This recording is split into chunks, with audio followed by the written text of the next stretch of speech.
તો good morning, જય માતાજી બધાને. કેમ છો મિત્રો? મજા. મારા સાતમ તો શીતળા સાતમની મારા અને મારા પરિવારના તરફથી તમે બધાને હાર્દિક શુભકામના. તો અત્યારે જો નાઈ ધોઈને થઈ ગયા છે ફ્રેશ, અને હવે થોડા ઘણા ફોટા પાડવાના છે અને વિડીયો ઉતારવાના છે, અને પછી બધું આપણે પૂજન કરવાનું છે. શીતળામાની કુલર બનાવવાની છે, ચોલા પૂજન કરવાનું છે. તો ઠેઠ સુધી વિડીયોમાં બન્યા રહેજો. અમારો વ્લોગ તમને કેવો લાગે જરૂરથી જણાવો. હાલો, આજે શીતળા સાતમ છે તો ચૂલાનું પૂજન કરવું પડે. નાગલા અને ચાંદલા અને ચોખા ને બધું. બા જો અત્યારે ચૂલાનું પૂજન કરે.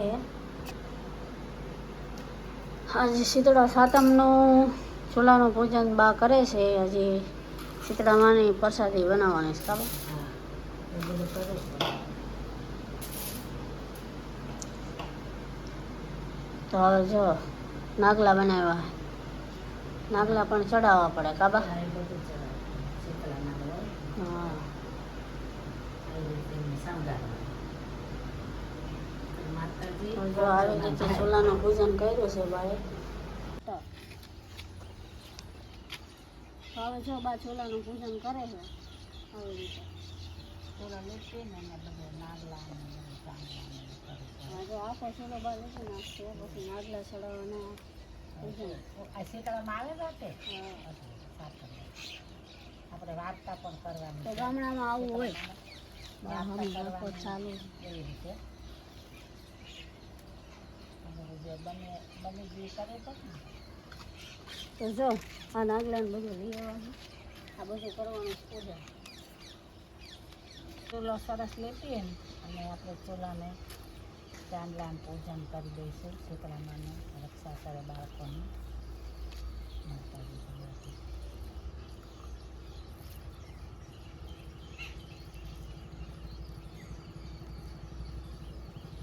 આખો ચૂલો લીધો. આખો ચૂલો લીટી. માતાજી જાતે આળોતે શીતળા.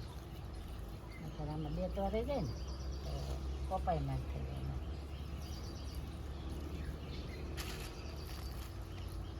પછી આપણે શીતળામાંની એક વાર્તા કરીશું, બરાબર? તો જો બા હવે નાગલાને એવું ચડાવે છે. આખો ચૂલો બાએ લીપી નાખ્યો, અને હવે ચાંદલા કરીને પછી નાગલા ચડાવી દેવાના. આ છે એવું પણ બને. હવે જો એટલે આપણે સારું, બધાને પીવાનું. સારા કામમાં દહીંથી તમે લ્યો ને એટલે મસ્ત. બાએ તો પી લીધું. હવે કોઈ કામ સફળ તમારું થાય આખો દિવસનું. જય ઠાકર.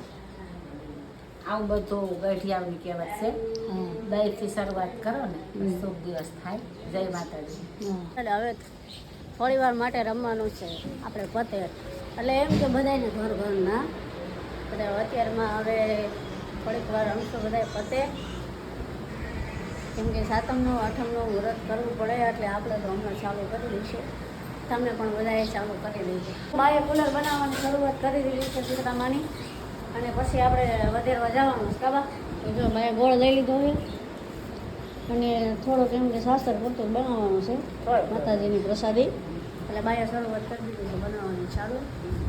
એટલે કે તમે વિડીયોમાં એમ સુધી બન્યા રહેજો. અમારો વિડીયો જોવાની બહુ મજા આવશે.